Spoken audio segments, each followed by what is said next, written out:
નમસ્કાર દોસ્તો, સુપરફાસ્ટ તાજા સમાચારમાં તમારું સ્વાગત છે। દેશ, દુનિયા અને ગુજરાતના તાજા, મોટા અને સૌથી મહત્વપૂર્ણ સમાચાર જાણીએ તે પહેલા તમે ચેનલમાં નવા હોય તો ચેનલને જરૂરથી સબસ્ક્રાઇબ કરીને વિડીયોને લાઇક કરી દેજો।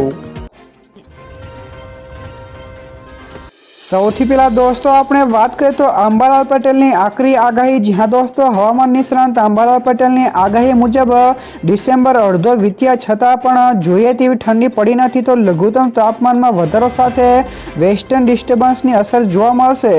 તો ચક્રવાતના કારણે વાદળો હડસેલાયા છે, પરંતુ 21 ડિસેમ્બર સુધીમાં વાદળછાયું વાતાવરણ થવાની શક્યતા છે। તો આ સિવાય ઉત્તરાખંડ અને હિમાચલ પ્રદેશમાં વરસાદ અને હિમવર્ષા થશે, તો જેને ખાસ કરીને કડકડતી ઠંડી વચ્ચે કરા પડવાની પણ આગાહી છે, જેની અસર જનજીવન અને ખેતી ઉપર પણ જોવા મળશે।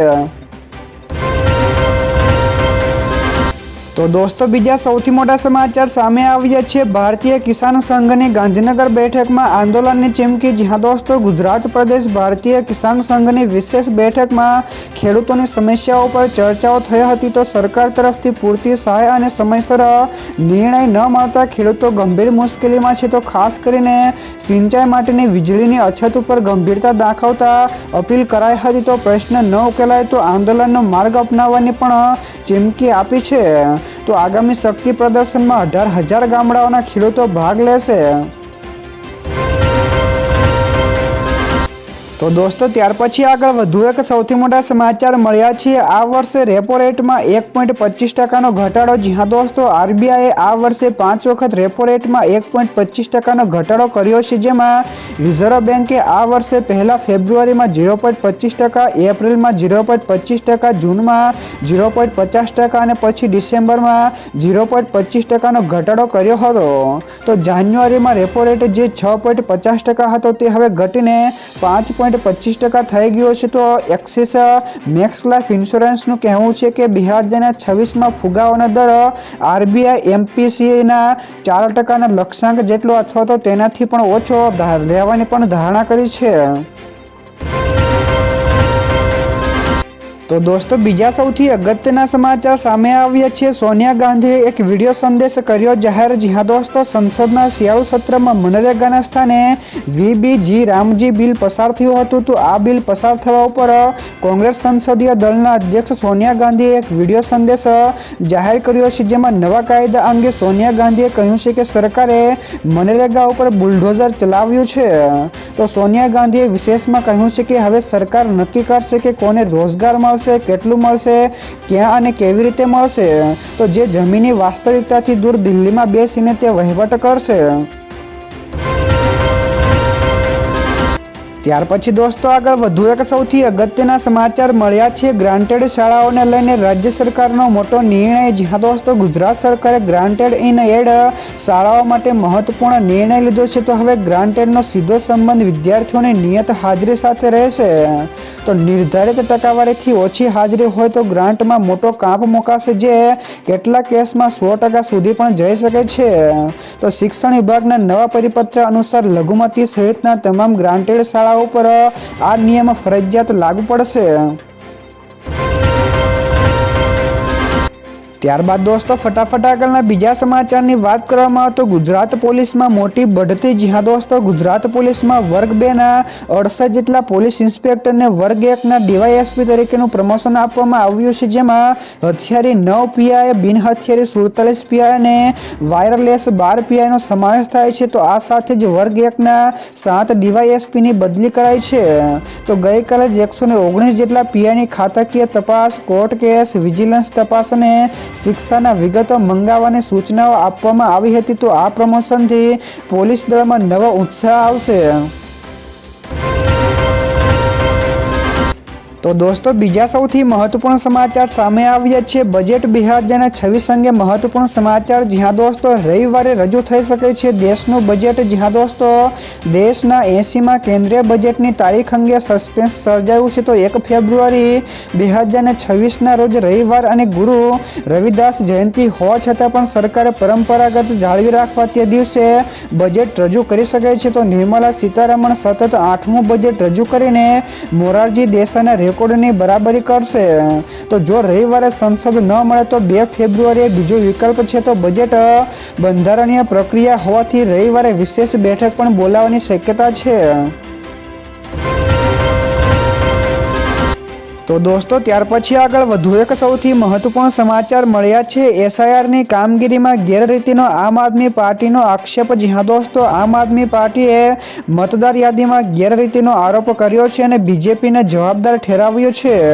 તો આમ આદમી પાર્ટીના નેતાઓએ એસઆઈઆરના મામલામાં અનેક નામ કમી કરાયા હોવાનું પણ જણાવ્યું છે. તો આ સિવાય જ્યારે મણિનગરમાં એક જ ઘરના સરનામે અલગ જ્ઞાતિના અનેક નામ નોંધાયા હોવાનું શંકાસ્પદ છે. તો આમ આદમી પાર્ટીનો આક્ષેપ છે કે આ ભૂલ નહીં પરંતુ ભાજપની ગરબડ છે. તો ખાસ કરીને જેમના ઘર તોડાયા અથવા તો સિસ્ટમ વિરુદ્ધ અવાજ ઉઠાવ્યો તેમના નામ જાણી જોઈને કઢાયા છે. ત્યાર પછી દોસ્તો આ સિવાયના બીજા સમાચારની ઝડપથી વાત કરવામાં આવે તો આરબીઆઈના એક્શનથી રૂપિયો મજબૂત બન્યો. જી હા દોસ્તો, ડોલર સામે 91ની ઐતિહાસિક નીચલી સપાટીએ પહોંચેલા રૂપિયાને સ્થિર કરવા માટે આરબીઆઈ બજારમાં મોટા પાયે ડોલરનું વેચાણ કર્યું છે. તો આ દરમિયાન ગીરીના કારણે સપ્તાહના અંતે રૂપિયો 2% મજબૂત થઈને 89.27 ઉપર બંધ થયો છે, જે છેલ્લા 3 વર્ષની સૌથી મોટી સિંગલ ડે રિકવરી છે. તો આરબીઆઈ ગવર્નર સંજય મલ્હોત્રાએ સ્પષ્ટ કહ્યું છે કે અર્થતંત્રને ફુગાવા અને મોંઘી આયાતોથી બચાવવા માટે જ્યારે જરૂર જણાશે ત્યારે બજારમાં હસ્તક્ષેપ ચાલુ રખાશે. તો દોસ્તો બીજા સૌથી મોટા સમાચાર સામે આવ્યા છે. કોરોનાથી પણ વધારે ઘાતક મહામારી આવી રહી છે. જ્યાં દોસ્તો અશોકા યુનિવર્સિટીના સંશોધકોએ ચેતવણી આપી છે કે જો H5N1 bird flu virus mutate થઈને માણસોમાં ફેલાવાનું શરૂ કરશે તો તે અત્યંત ખતરનાક મહામારી બની શકે છે. તો અત્યાર સુધી માણસોમાં આ વાયરસનો મૃત્યુદર 48% નોંધાયો છે. તો વૈજ્ઞાનિકોના મતે વાયરસના સંક્રમણને અટકાવવા માટે પક્ષીઓના તાત્કાલિક નિકાલ અને ક્વોરન્ટાઇન જેવા પગલાં અનિવાર્ય છે. તો નહીં તો વાયરસને નિયંત્રિત કરવો ખૂબ જ મુશ્કેલ બની જશે.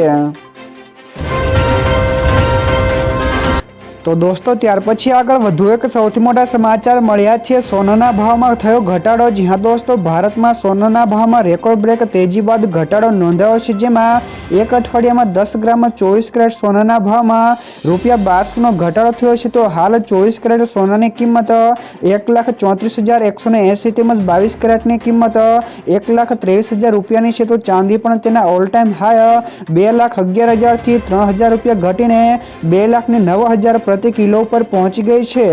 તો મોંઘવારી વચ્ચે કિંમતોમાં આ ઘટાડો ગ્રાહકો માટે રાહતના સમાચાર લઈને આવ્યો છે. ત્યાર પછી દોસ્તો આગળ વધુ એક સૌથી અગત્યના સમાચાર મળ્યા છે. મોટી કાર્યવાહી. તો 11,776 વાહનોના ચલણ ફાટ્યા. જ્યાં દોસ્તો દિલ્હીમાં વાયુ પ્રદૂષણને ડામવા માટે મુખ્યમંત્રી રેખા ગુપ્તાના નેતૃત્વ હેઠળની સરકારે છેલ્લા 24 કલાકમાં નિયમોનું ઉલ્લંઘન કરનારા 11,776 વાહનોને ચલણ ફટકાર્યા છે. તો પર્યાવરણ મંત્રી મનજીન્દરસિંહ સિરસાએ પણ કહ્યું છે કે પોલ્યુશનને નિયંત્રિત કરવા માટે 5,528 કિલોમીટર રસ્તાઓ પર એન્ટી સ્મોગ ગન અને 1,830 કિલોમીટર રસ્તાઓ પર પાણી છંટકાવ પણ કર્યા છે. તો આ ઉપરાંત 12,164.88 MT કચરો દૂર કરીને પ્રદૂષણ ફેલાવતી 542 ટ્રકને પણ ડાયવર્ટ કરાઈ છે. ત્યારબાદ દોસ્તો ફટાફટ આગળના બીજા સમાચારની વાત કરવામાં આવે તો ગુજરાતમાં બેવડી ઋતુનો અનુભવ જાણો. તો તમારા શહેરનું કેટલું લઘુત્તમ તાપમાન છે તે જણાવો. જી હા દોસ્તો, ગુજરાતમાં હાલ બેવડી ઋતુનો અહેસાસ થઈ રહ્યો છે. તો જ્યારે વહેલી સવારે ઠંડી તેમજ બપોરે ગરમી અનુભવાઈ રહી છે. તો પશ્ચિમી વિક્ષેપના કારણે લઘુત્તમ તાપમાનમાં 1 થી લઈને 2 ડિગ્રીનો વધારો થયો છે. તો અમદાવાદમાં 13.9 ડિગ્રી સેલ્સિયસ, જ્યારે વડોદરા અને અમરેલીમાં સૌથી ઓછું 11 ડિગ્રી સેલ્સિયસ તાપમાન નોંધાયું છે. તો બપોરે મહત્તમ તાપમાન 30 ડિગ્રીથી 34 ડિગ્રી સેલ્સિયસની વચ્ચે રહે છે. તો જો કે IMD અનુસાર 20 ડિસેમ્બર પછી એટલે કે આજથી રાજ્યમાં ઠંડીનું પ્રમાણ ફરી એકવાર વધવાની શક્યતા છે. તો દોસ્તો બીજા સૌથી મહત્વપૂર્ણ સમાચાર સામે આવ્યા છે અમેરિકાનો આતંકવાદીઓના 70 જેટલા ઠેકાણાઓ પર એર સ્ટ્રાઇક। જ્યાં દોસ્તો સિરિયામાં અમેરિકી સૈનિકોના મોતના બદલો લેવા માટે ડોનાલ્ડ ટ્રમ્પ પ્રશાસને સિરિયા ઉપર મોટી લશ્કરી કાર્યવાહી કરી છે। તો અમેરિકી સેનાએ આતંકવાદીઓના 70 જેટલા ઠેકાણાઓને નિશાન બનાવીને હવાઈ અને જમીની હુમલાઓ કર્યા છે। તો ટ્રમ્પે કહ્યું છે કે આ કોઈ યુદ્ધની શરૂઆત નથી પરંતુ અમેરિકી નાગરિકોની હત્યાનો જડબાતોડ જવાબ છે। તો એક સપ્તાહ પહેલા સિરિયામાં થયેલા હુમલામાં 2 અમેરિકી સૈનિકો અને એક ટ્રાન્સલેટરના મોત થયા હતા। તો દોસ્તો ત્યાર પછી આગળ વધુ એક સૌથી મહત્વપૂર્ણ સમાચાર મળ્યા છે। અકસ્માતમાં મદદ કરનારને મળશે ₹25,000નું ઇનામ। જી હા દોસ્તો, કેન્દ્ર સરકારે માર્ગ અકસ્માત પીડિતો માટે કેશલેસ ટ્રીટમેન્ટ સ્કીમ 2025 લાગુ કરી છે, જે અંતર્ગત ઘાયલોને 1.50 લાખ સુધીની કેશલેસ સારવાર મળશે, જે 7 દિવસ સુધી માન્ય રહેશે। તો આ ઉપરાંત હોસ્પિટલ પહોંચાડનાર એટલે કે રાહવીરને ગુડ સમરિટન યોજના હેઠળ 25,000નું રોકડનું ઇનામ અને પ્રમાણપત્ર આપવામાં આવશે। તો આ યોજનાનો મુખ્ય ઉદ્દેશ અકસ્માત સમયે ત્વરિત સારવાર પૂરી પાડીને મૃત્યુદર ઘટાડવાનો છે।